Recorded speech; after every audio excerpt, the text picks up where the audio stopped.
Well, one thing that I read from you, I don't know if it was on social media or otherwise, but it was quite chilling. You said America will never be a Christian nation because the moment it becomes a Christian nation, it will cease to be America.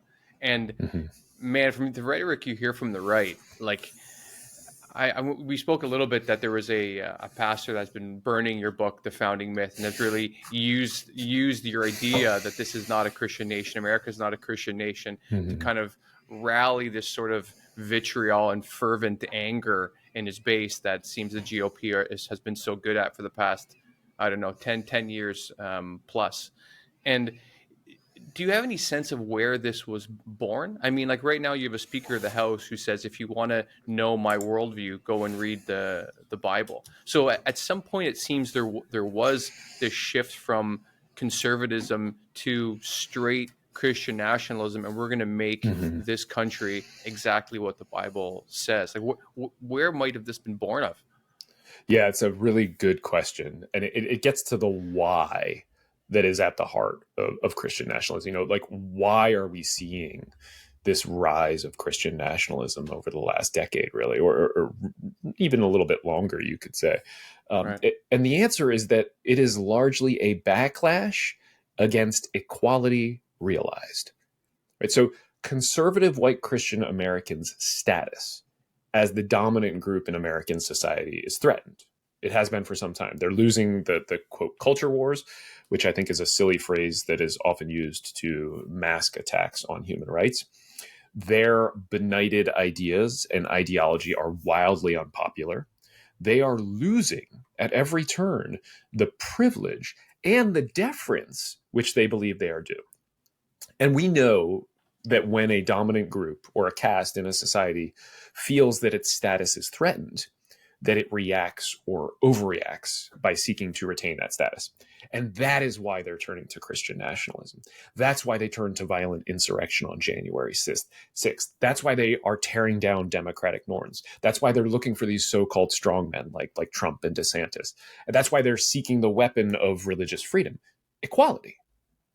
And we've got some studies that actually back this up that I get into a little bit in American Crusade. The studies show that these Christian nationalists conflate demographic loss, right? So changing demographics, the fact that they're not going to be the majority, with a threat to their freedom. And not just to their freedom generally, but to their religious freedom specifically.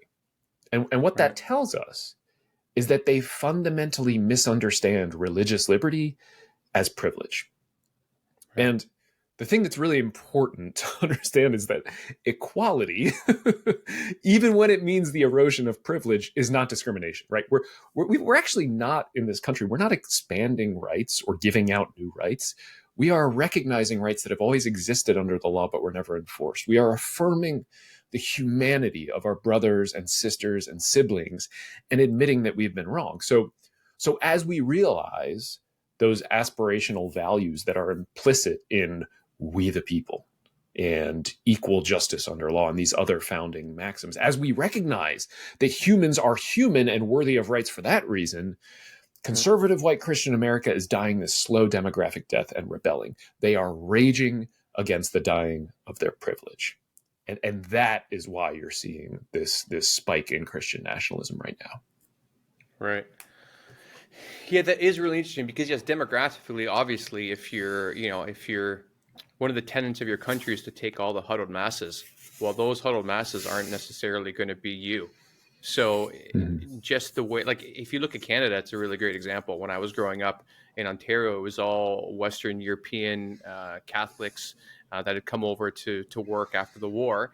And now if you're in Ontario, it is Indian, Arab, Chinese. There's a real plurality in Toronto, especially if you look for people that are maybe 20 and younger. You can really see it, and that's just kind of the normal progression of that society. And you don't see a lot of this replacement theory sort of bullshit in Ontario. You see a little bit of it, but I think it's because we've so been used to seeing different cultures and colors from the time we were kids. Like it was not odd for me to see a Hindu kid in my classroom, or Mm-hmm.